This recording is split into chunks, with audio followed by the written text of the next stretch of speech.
Hey, good morning. It is Wednesday, September 2nd, here in Corvallis, Oregon, and many places in this part of the hemisphere, the world.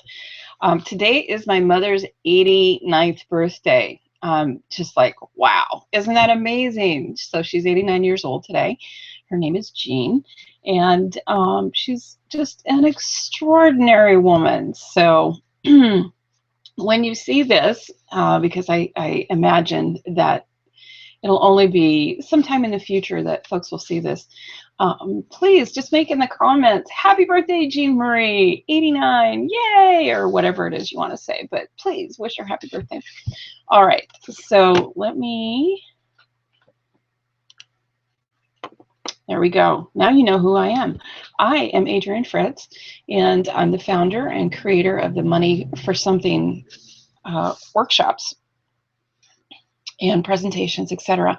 And this Get Funded presentation is happening on the first Wednesdays, and we have another scheduled time. I will look it up later, but we have another one the third week of each month, and it's likely on a Thursday, and I'll get that for us before we're done here today.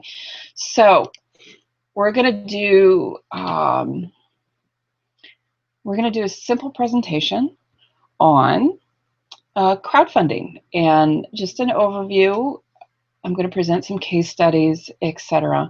So we've got about 56 minutes, and I'm going to anticipate questions because there's nobody out there with me right now. And you're going to enjoy the recording later, I hope. All right, so let me switch over to,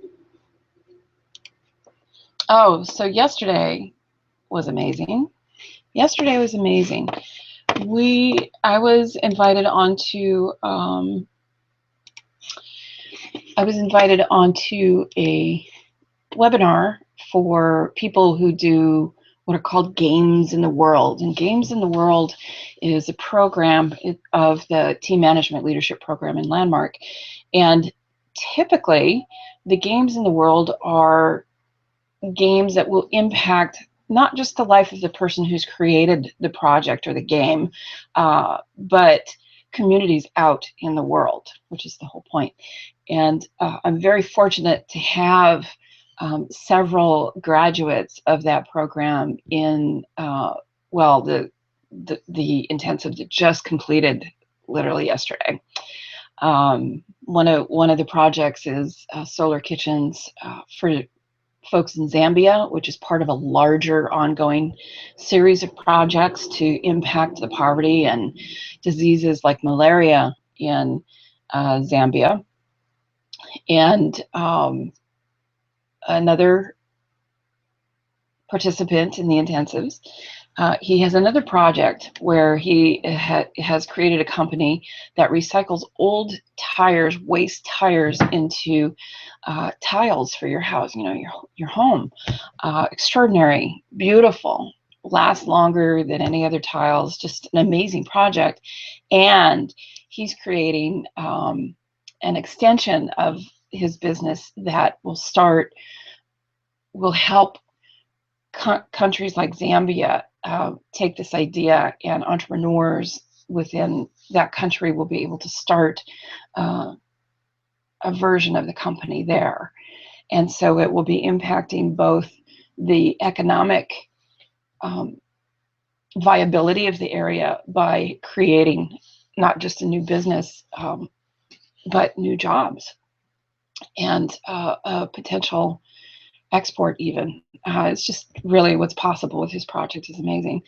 And the additional benefit is that it turns out that mosquitoes, the largest carrier of malaria and many other diseases, has a tendency to house themselves and grow and thrive in waste areas that are filled with tires.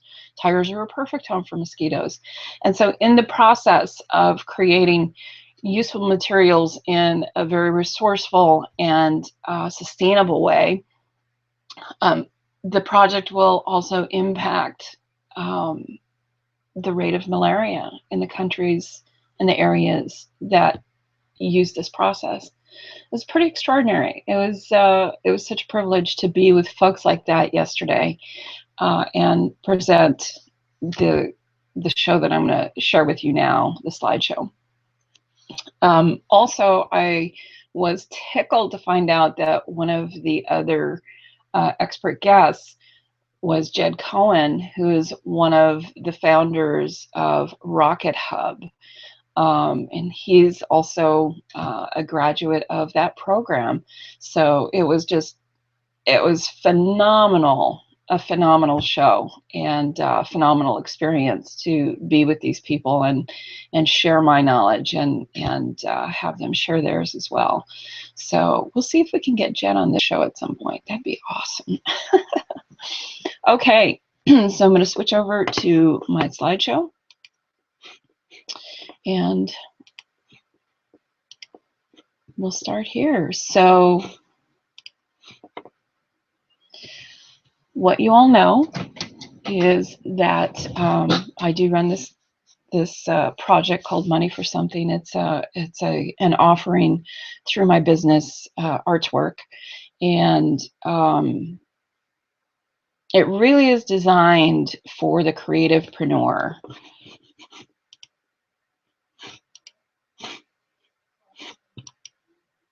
Beautiful creativepreneurs, that's who you guys are. And creativepreneurs are people, inventors, artists, small business entrepreneurs, people with grand and amazing ideas, who are looking for resources to realize the dream of whatever that project is. And the project could be like eradicating malaria in Zambia, or it could be you starting a small retail business, creating products for, let's say, pets. So that's if that's you, if you're the person who is out there creating artworks, choreographing amazing performances, inventing new things for bicyclists.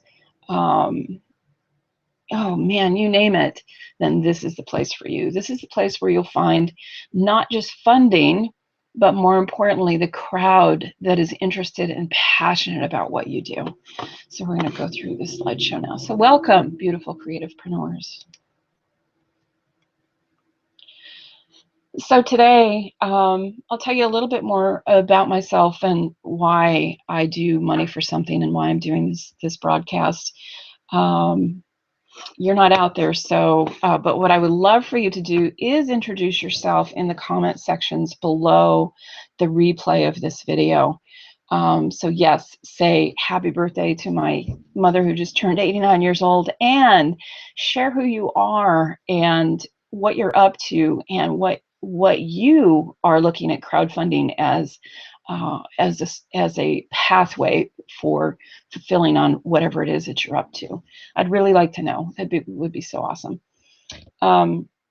So we're going to go over briefly what is going on in the crowdfunding industry, and we're going to cover something new, which is called CPOs, Community Public Offerings. And so that's a new addition to this presentation, and it's an important addition because it's another form of alternative funding that previously was not available to you creativepreneurs. So it's very exciting to be able to present the possibility of having other types of funding available to you that actually include your communities. It's very exciting. And then we're going to look at sustainability and longevity, like how do you use crowdfunding to create a sustainable, ongoing project, business, income, lifestyle. We'll go through the 4 crowdfunding types and how to create long-term sustainability. We'll look at the 2 big things and the must-have top 3 things that any crowdfunding campaign must have. We're going to take a quick look at the Money for Something intensives that are coming up this month, September. There's one for the individual creativepreneur, and then there's an intensive, a new intensive that's for teams of 3 or more. So these are teams that are already organized around a crowdfunding campaign, and the teams, each person on the team knows exactly what they're doing with the project, or at least close to exactly. If you don't already have an organized team and your crowdfunding project isn't already underway in terms of planning and putting it together, then I recommend that you take the intensive for individuals, individual creativepreneurs. And it could be you and a partner. So up to 2 people can be in that course together. And that gives you, well, we'll go through that. It gives you all the fundamentals of putting together a crowdfunding campaign. Your questions answered. Well, I'm probably going to be manufacturing those myself. And then I will share with you some further resources. All right, I'm going to take just a moment to have a sip of coffee. So who is Adrienne? Who am I? And why am I doing this? So I am an artist and a writer and a wholehearted creativepreneur. I started my first legal business when I was 16, and of course the 4 years prior between, well, even earlier, maybe 10 to 16, ran a whole bunch of little projects, little money-making projects. So I love the concept or the envelope of business for bringing ideas to life. I also produce live action role playing events for organizations, and that's a very exciting thing that I do. But I also curate large scale events, and we do fundraisers through those as well. And I am a crowdfunding coach, which I truly love. I've done this for 5 years, and before it was less of a business and more of a way to serve, and now I get to serve in a more organized way because now it's part of my business. I have worked with artists, people with new inventions, folks who have cures for cancer, nonprofit startups, all of those things. And those new ideas require new avenues of funding. The traditional ways of getting funded are still appropriate for certain types of projects when you get to certain levels. However, if you are an inventor or an artist or someone who doesn't need, say, $500,000 or so, crowdfunding is a really beautiful way of getting what you need for your project. So that's who I tend to work with. And the other thing that's really powerful about crowdfunding is that it levels the playing field for both you, the creator, and makers who make, and the everyday folk who would love to participate either in supporting you or having what it is that you're creating. There's so many creative people out there in the world, and we just want to be sure that you've got an opportunity to reach the people who love what you do as much as you do. So that's why I do this. So who are you and why are you here? So even though you're not here live with me and this is a recording, I really would love to know who you are and why you're watching this.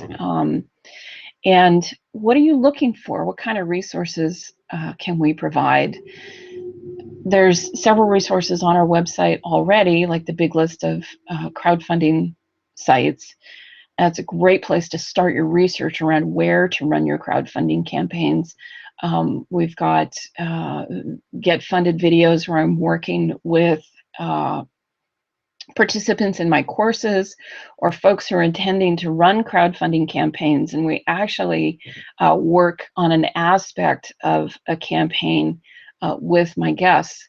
So there's a series of those videos, and those are free as well, free videos to maybe inspire you, get you oriented to what crowdfunding is and isn't, and what people are experiencing as they're in the process of creating their campaigns or running their campaigns. So I want to know who you are and how I can help you. Okay, so this slide is pre-community public offerings being available. So these are the four main crowdfunding types. Now, crowdfunding in and of itself as a practice, it didn't have the name, but as a practice, it's been around for as long as humans have organized into communities. And the one that we're all familiar with is the donation category of crowdfunding. And that's what individuals, who are raising money from family and friends, nonprofits who are raising money for their mission, and other registered charities. So you're familiar with those: PBS, NPR, the Red Cross, many of those.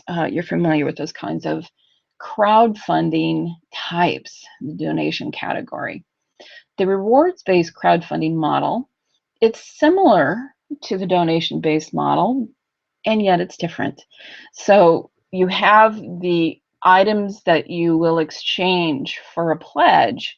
However, the items that you have for exchange will be directly related to your project, whereas in a donation category, it's not necessarily so.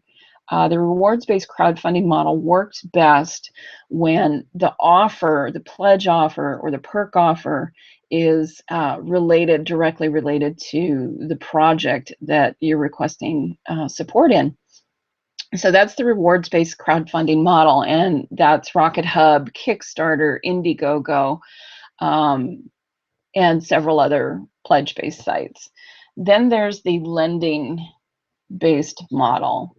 And this is where a group of individuals, investors, are vetted on a site, let's say like Fundable or SomoLend. SomoLend was the biggest. And they've already pooled their money, so now they're looking for companies, and these are registered companies. That means you've got your EIN, you're legal in your state, and you've been vetted by the website. So SomoLend will look at your project, look at your business plan, look at all of those things, and determine whether or not you're ready to receive funding. And then they start to matchmake you with these lenders, these people who have pooled their money to support creativepreneurs really all over the world. So those are the lending-based models. And then there's the equity-based models. That's Fundable and other types of sites where what you're doing is selling a piece of your company. So rather than doing in the United States, rather than doing an IPO where you're going public and getting money through these equity-based models, you can actually advertise what you're doing, because you don't have access to the same tools that an IPO does. There's still a lot of regulation around what you can do, but it is a little looser way of getting public investment through these websites. And it's brand new. It's not tried and tested like the other three models I just spoke of are. So, when you go into this realm, you're going to be on the bleeding edge of online crowdfunding. And then the final type, which is not in this image, is the CPOs, which is brand new. I've only just recently been introduced to this in the last month or so. And here in Oregon, we have community public offerings where Joe Schmo off the street can walk into your little shop, hand you $100, and has a share in your company. Now, there's a few hoops that you have to jump through, but they are tiny hoops. They're just a couple of hoops. And there's plenty of organizations. Like here in my town, we have the Business Enterprise Center, and we work with you to put together your business plan before you put it out there in the world to get it funded. And then we have another organization, a sister organization, Hatch Oregon, who really just makes certain that your pitch is watertight. So we work with your business plans in the BEC, and then Hatch takes you to the next level, which is putting together your offer.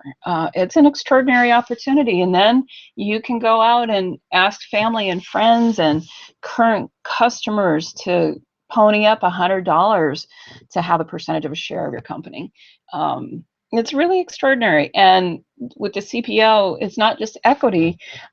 You can propose a lending model, so the community can lend you the money that you need for your startup or your expansion or your growth in your company. The beauty of it is it's all based within the state. So if you're an Oregon resident who is creating an Oregon business, all of your investors would be from Oregon. Nobody from outside of the state would be allowed to invest in your CPO.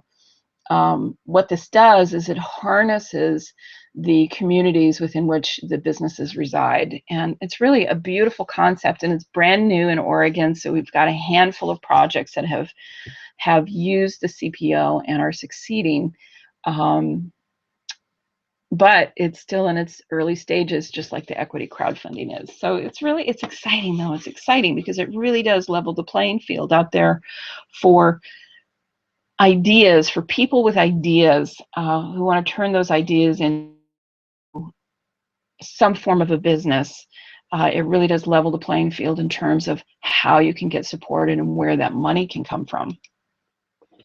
Which type to use? So in general, if you're raising less than $50,000, you can definitely run a rewards type campaign like on Kickstarter or Indiegogo, or you can look at the debt programs like on SomaLend, and where you're paying back a loan rather than selling a chunk of your company or offering a chunk of your company. So if you're raising less than $50,000, the general rule of thumb, which, you know, rules can be broken, but the general rule of thumb is that if you're raising $50,000 or less, look at the rewards platforms and look at the debt platforms like SomaLend and see which one actually fits you and your community that you're trying to reach out to. Now, if you're raising more than $50,000, but less, you know, under $500,000, then you can look at the equity sites and the CPOs. The CPO is actually in the lower range of that, so 50 to maybe 100, 200,000. Sites like Fundable are running the equity campaigns, and they've been in the mix since the go. So Fundable is a really solid platform to run your equity campaign, and so it's very similar to how I had described the debt sites like SomaLend. The investors, now these are accredited investors. Well, and some are the rules are a little looser now because the Jobs Act, I think it's Title II has passed now.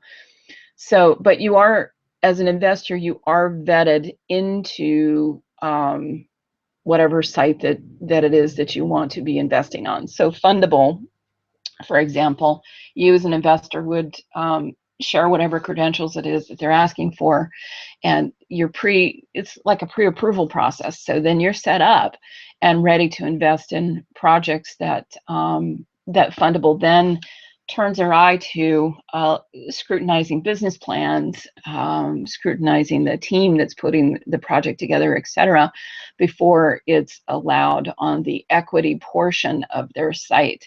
So everything's vetted front and back. And then they're matchmaking, and these are people who are taking a chunk of your company. So there's the added complication of what that looks like. But if you're raising 50,000 or more, up to $500,000, then you can consider either the debt or the equity sites or CPO. And the CPO goes from, if you just want to raise $1,000 on, up to a couple $100,000. So here's a different way of looking at the landscape of crowdfunding. Rewards is the biggest category of crowdfunding websites out there. There's more and more that open up every single day, and just as many go out of businesses as come into existence. But what's happening in the rewards area is sites are becoming more niche oriented, and they're also evolving. There's new ways of doing rewards. For example, you can have a whole list of sponsors like NPR or OPB does, and they're just on a monthly basis supporting whatever it is that you're doing, whatever your program is. So that's a new form that has evolved in the last couple of few years. And then, of course, the equity sites is fairly large, and the donation sites, of course, and then lending. Lending is a smaller category, and that's been around. So if you're familiar with micro lending through organizations like Kiva, that's also crowdfunding, and that's been around for quite some time.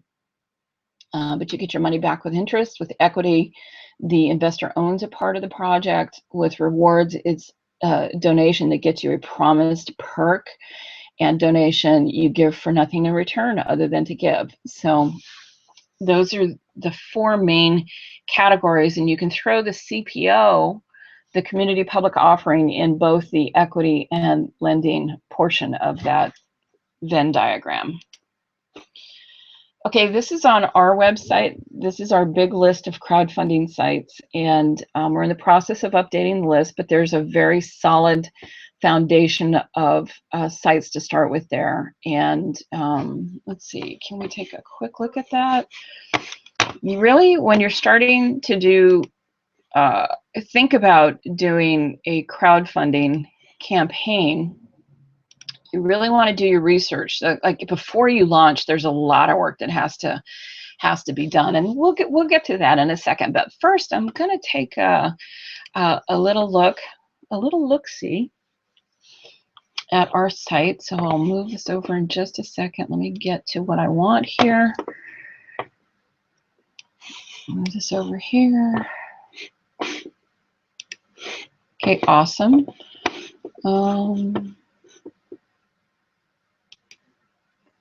Not sure if it's sharing the way I want to, so let me try this again. I want to screen share. Okay, so this is our website, moneyforsomething.com, and it's money and the number 4 something.com. And this is the big list of crowdfunding sites. So we immediately start with the largest category of crowdfunding sites, the pledge-based crowdfunding, and go through and just describe the main ones, the big hitters in the category. And we look at the advantages and disadvantages and any notes that we have about it. We just go through several: Indiegogo, Go Get Funding. Okay, and then we look at equity. So you can continue on through. Here's the beauty of this. So not only do you get these descriptions and an introduction to a platform that is that really demonstrates the category of crowdfunding. Oh, there's self-starters too, by the way. You can do this on your own website. Then we get to the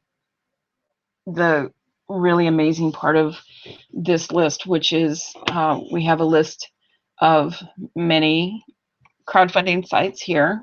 You can see that on the left, the name, but then you can categorize them. You can organize them through any of these functions here. So AON is all or nothing. So those are websites where the only money that you'll get is if you reach the level that you say that you're funding for. If you don't reach that, you get nothing. That's what AON is. And then if you go down a little further, KIA, keep it all. So that's sites like Indiegogo, where you can either choose all or nothing or keep it all. But whatever you raise is what you keep, even if you don't reach the level that you had intended. So all or nothing, keep it all. And then you can also break it down by debt, donation, equity and debt, etc. So it's a pretty useful tool, and we're going to be expanding this quite a bit. So it is, once again, the really big list. It was really big when we started, but so many sites have joined the crowdfunding world that we've got a bit of makeup to do. So anyway, it's a really, really powerful resource to begin your research around crowdfunding campaigns. All right, let's get back to our deck.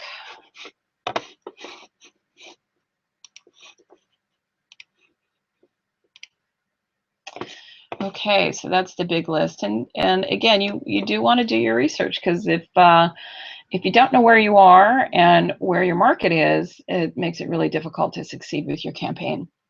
So the two big things that one must have in running a crowdfunding campaign is you need a business or a project that inspires you, like at your core, because crowdfunding is a challenge, and starting a business or starting a project is a challenge.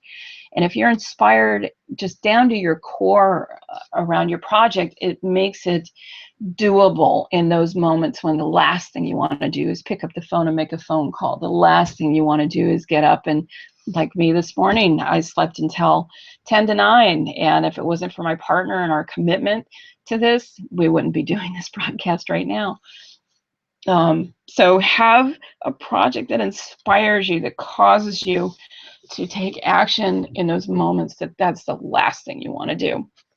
And the second thing is to have a marketing plan that you will actually implement. So you can take all kinds of marketing courses out there in the world, and you can look at all kinds of different systems and tools, etc. And really, in the end, what must happen is that you create a marketing plan that A, you understand, and B, you'll actually implement. You and your team will implement.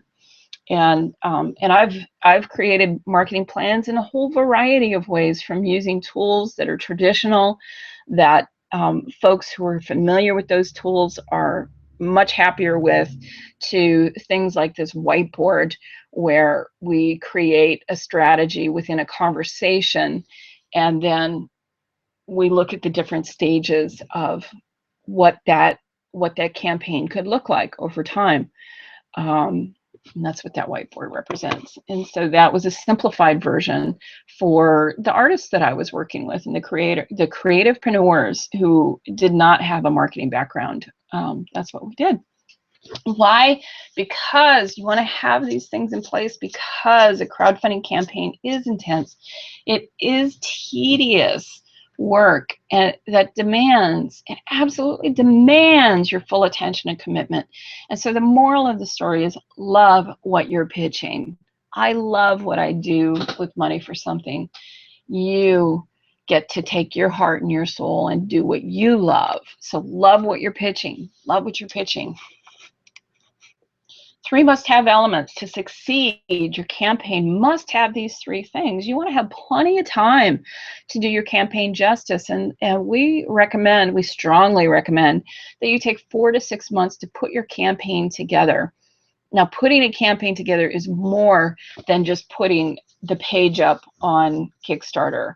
There's so much more that goes into putting a campaign together behind the scenes, and we'll get to that in a moment. Create a compelling story. Your passion becomes their inspiration.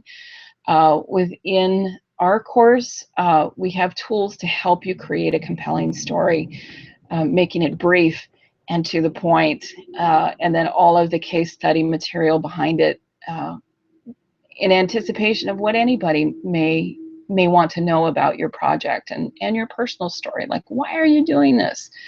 What is it that inspires you about this?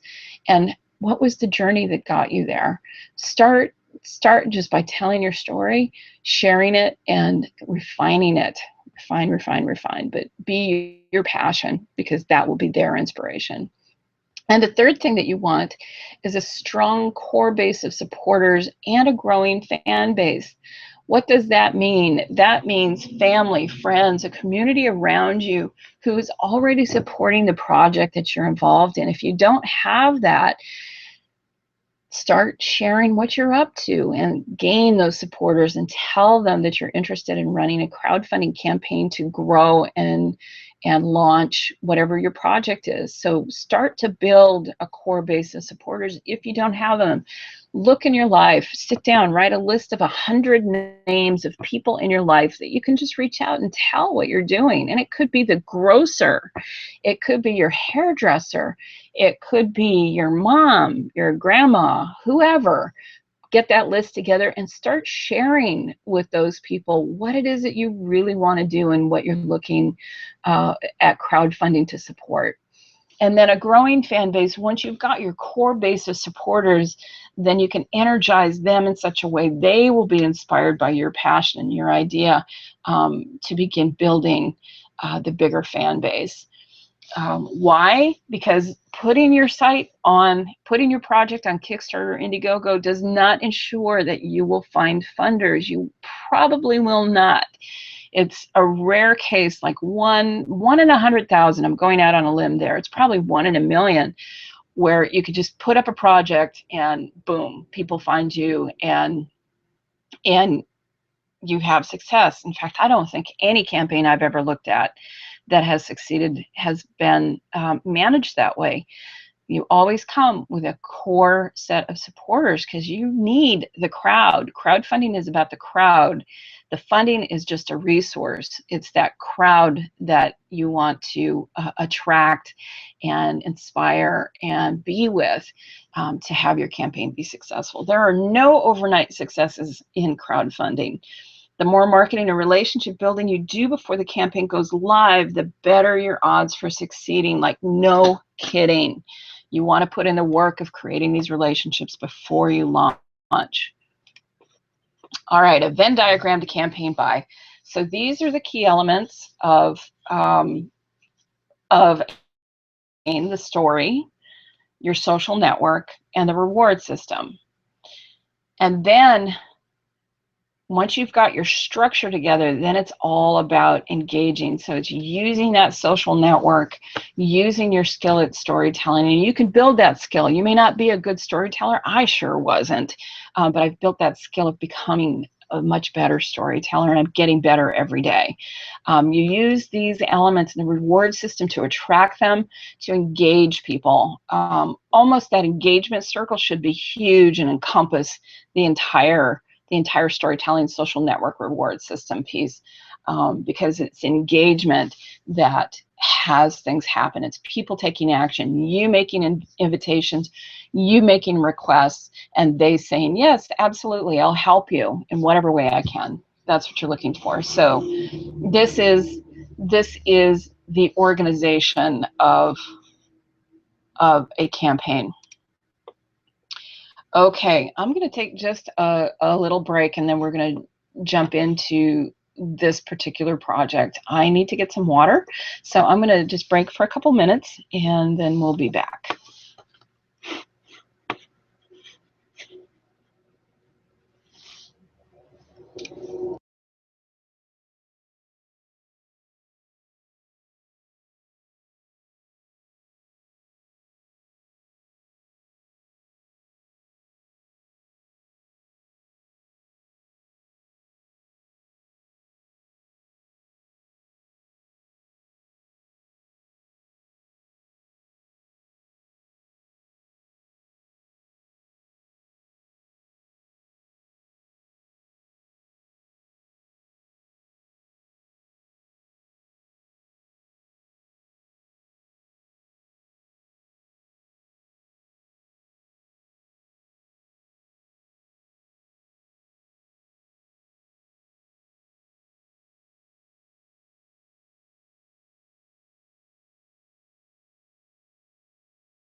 Okay, so this handsome fellow is Nikola Tesla. If you don't know who Nikola Tesla is, he was a contemporary of Edison, and actually a competitor of Edison. And he had concepts around electricity and other ideas that were divergent from those of Edison. And there is like this global, crazy fan base for Tesla's ideas. And this particular project, it's one of my favorites. It was on Indiegogo. Let's build a goddamn Tesla museum. Tesla's workshop and laboratory was going to be demolished, and the property where it sat turned into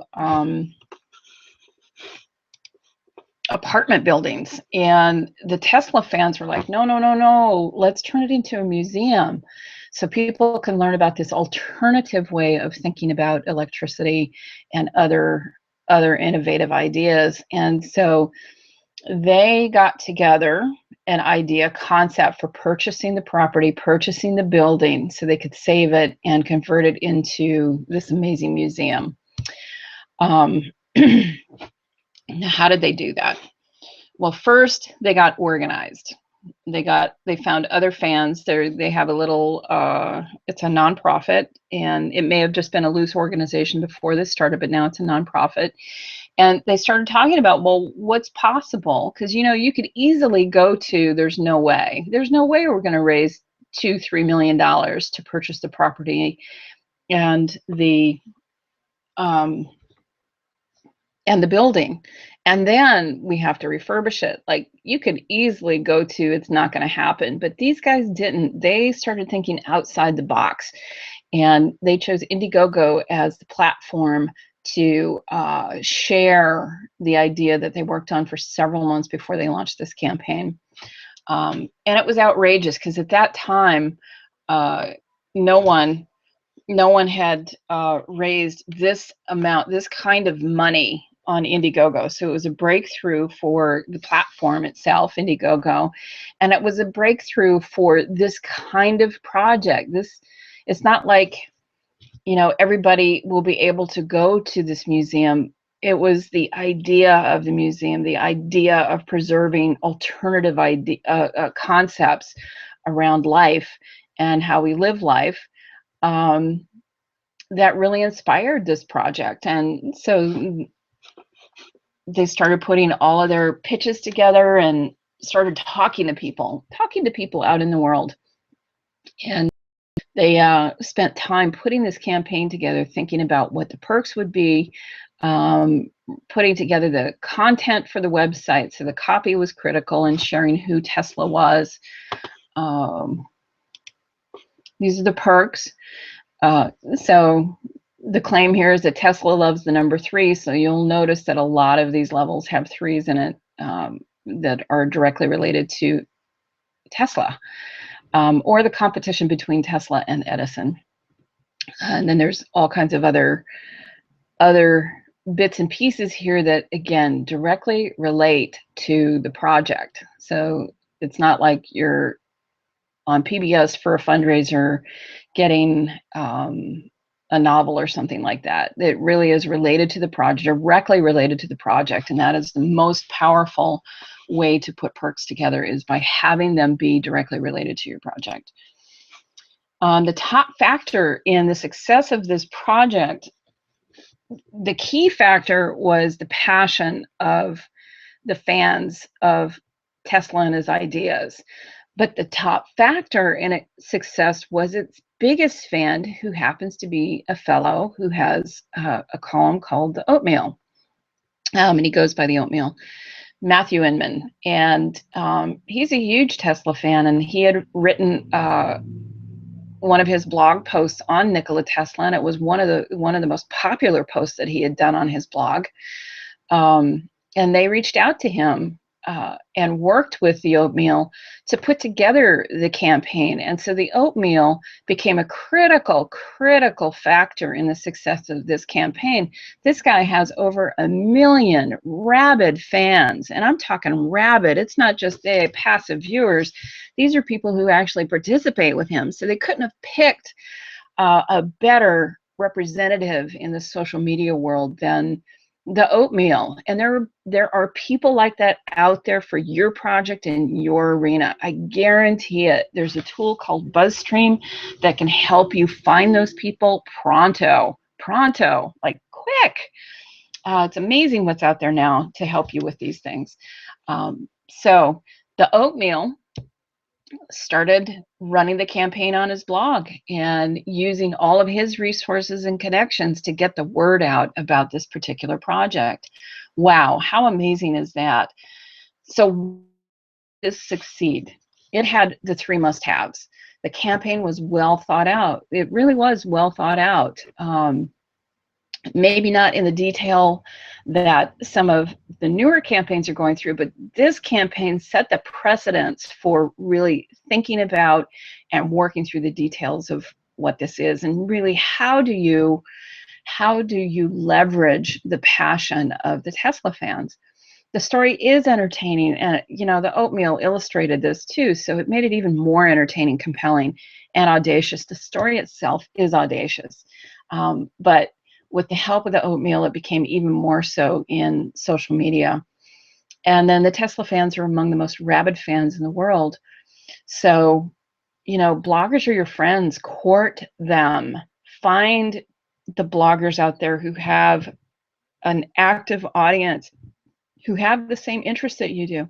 There's the Huffington Post. You've got so many columnists out there who have very active and rabid fans of their own. I mean, gosh, the Huffington Post, there's 500 people there. So that's the 3 components, the 3 must-haves that this campaign was well thought out. The story is entertaining, compelling, and audacious, and the Tesla fans are rabid fans. So you really want to build up that community around your project before you launch. Okay, the next case study we're looking at is an artist in Portland, Oregon named Hillary Pfeiffer. Now, Hillary already had a well-established career as an artist in Portland, but she had some ideas that were a bit divergent from what she was known for creating her art form. And she started playing with crowdfunding maybe 5 years ago or so, and we're going to go through and you'll see all the different campaigns that she's done. But what Hillary has done is she has cracked the code of creating sustainability by doing ongoing campaigns or serial campaigns. So we're going to look at the 5 campaigns that I know about that she's done. There may be others that I'm not aware of. She did hers on Kickstarter, and which is honestly, Kickstarter is not too friendly to the fine arts, but boy, Hillary she used all those three things that you have to have. She used her fan base, she used her social media moxie. She's also a brilliant entrepreneur. She's approachable. She's sweet, and she's passionate, and she's easy to talk to. So she had all the elements of being able to have an online campaign work for you, despite the typical types of projects that do get funded on a platform. Again, it's who you're bringing to the mix, what crowd you're bringing. So Hillary is brilliant at this. So I found Hillary's crowdfunding campaigns when she was probably 4 years into it, and I just fell in love with this project, the Bunny with a Tool Belt multifunctional card deck. I was unaware that she had created this character, Bunny with a Tool Belt, and she had started to write stories using her 3D art as the illustrative pieces of these stories. But I found this card deck, and I just thought it was brilliant, and I thought the way that she put the project together was brilliant. Her perks are absolutely spot on. And I became a pledger. I'm a serial pledger, by the way. I love crowdfunding, so I tend to go out into the world of crowdfunding and support projects can't help it, love it. And so this was one of the most fun projects that that I pledged to, and she was successful with her campaign. So this is a little more about Hillary. She is a successful career artist. She is audacious in a very friendly way, though. It's not over the top like Matthew Lesko. She's just really, really confident. She's passionate about what she does. She's friendly. She's willing to take action every single day to forward her business and her art. It's just really amazing. And she's someone who does have great products. She has great products. And she has great relationship marketing practices. She just is out there with her fans all the time. Again, she's personable. She's easy to approach. She answers her emails. She responds to questions and requests. She's right there with you. So she has great relationship marketing practices. And she has a commitment to planning. This is not necessarily known as a strong trait in artists, but artists can develop this. I developed it, so you can develop it too, because I wasn't always the best planner, but now I'm known for the way that I plan and then execute those plans. So having a commitment to planning is one of the things that really pushes all of her projects forward. So she has cracked the code in ongoing successful campaigns on Kickstarter. And these are her campaigns. So she started in 2010. The last campaign I saw was in 2013. That was the bunny with the tool belt card set. And she started with what she knew, an art installation called The Beauty of Life in September. She raised what she needed. She asked for what she needed, and she raised more than what she needed. So she just asked for what she needed to finish the implementation of that installation. So she started with what she knew, and then she started developing these new products that she really wanted to do. And so she wrote these books, the alphabet book, and using her characters, so her little carved characters became the source of the alphabet. And then later it became an ebook and a poster, and then she did the alphabet book, dog, arf, arf, and then bunny with a tool belt multifunctional card deck. And so she created a series of campaigns over time, and the campaigns themselves, although they may not have brought in a lot of money, it contributed to sustaining her career, because she's a fine artist. She has shows, she sells original art, she takes commissions. So these campaigns actually served a couple purposes. One, she was able to release new products into the world and develop them in a way that she hadn't been able to before. And it gave the media access to her, and it gave a whole new community access to her and what she does out in the world. And so it expanded her already existing business, the core of what she does. So Hillary Pfeiffer, brilliant. Study her campaigns. You will get a lot out of them. This is one of my clients now. It's a huge project. This is a $500,000 raise. And we're looking at a variety of ways that the funding will come to this project. It's the one I talked about earlier in the broadcast. This is Robert Cummins. He's out of California. He is an engineer by trade and an entrepreneur, a socialpreneur by choice. And he's taken his skill sets and found a way to take waste tires, like off your car, waste tires, and turn them into tiles for the roofing of your house. And this was the first thing that we did together, was just get the concept together so he could start to present it to communities. Now, this is the first version. We called it Tired of Malaria, and you can actually find the site at tiredofmalaria.org. And the project has since been renamed to Retiring Malaria, so we'll be changing things over to that. But I mean, he put the stake in the ground, and he started small. We just did a small website, single page website that explained the project and where he was headed with it. And then he did a presentation as part of a bigger Zimbabwe project piece, and just used that conversation to create momentum for himself, excuse me, and inspiration in a way that just having the idea doesn't give you. It's in conversation that it really comes alive, and you start to see what's truly possible out there in the world.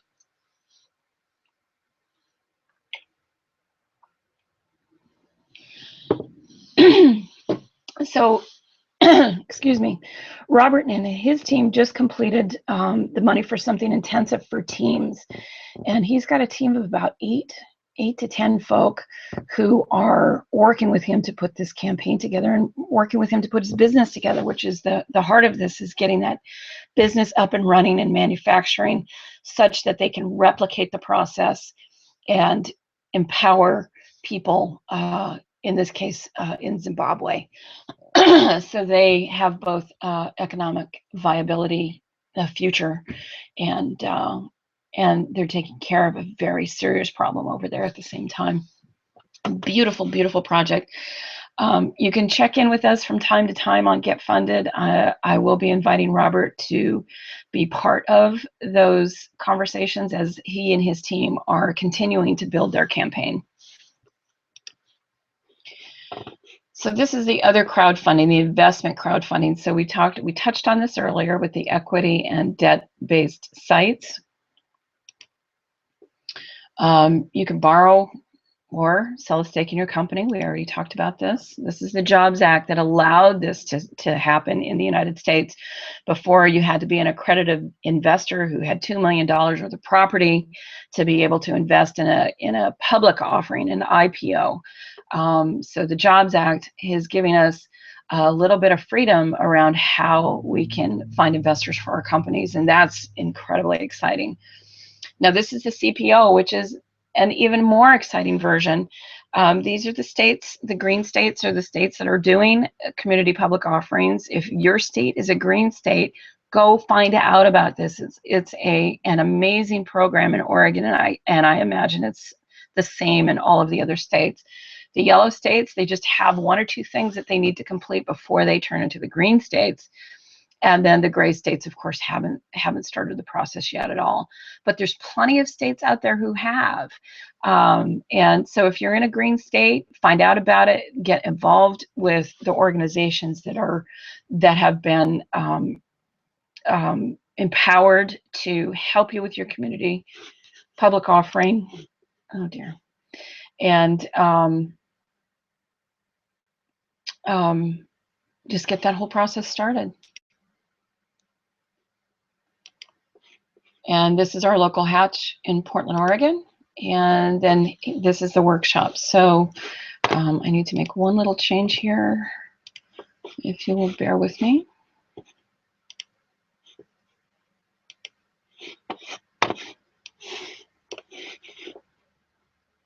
And then we're going to complete our call.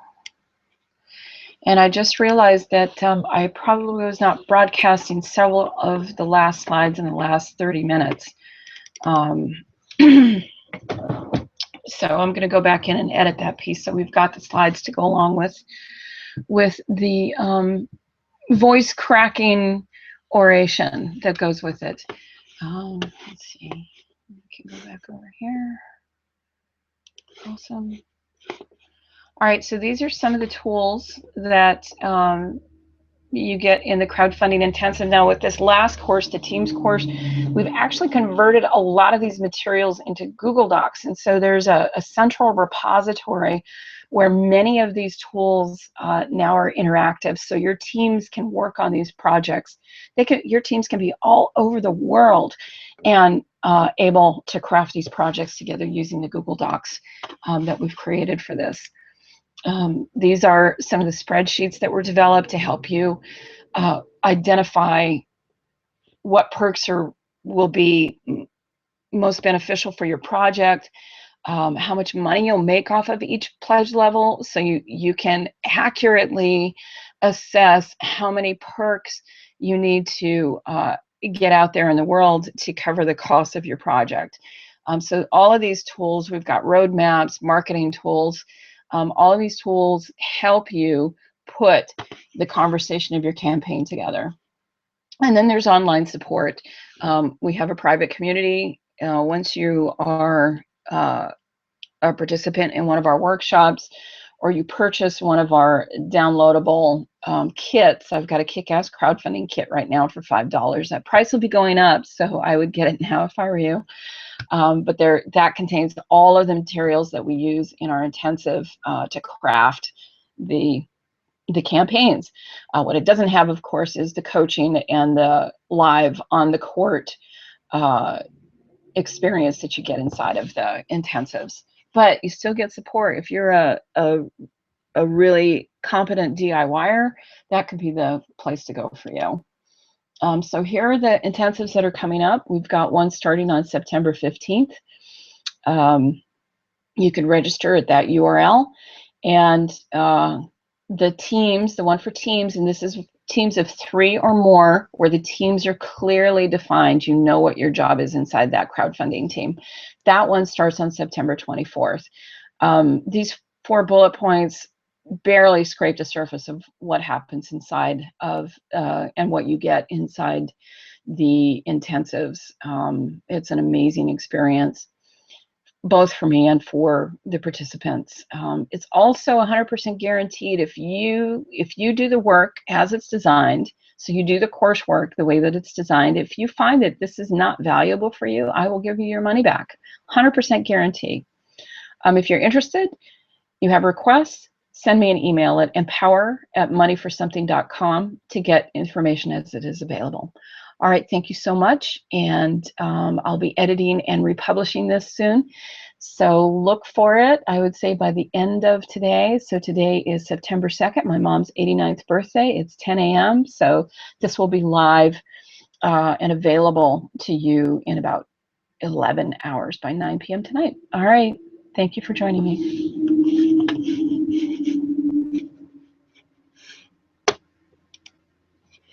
Bye.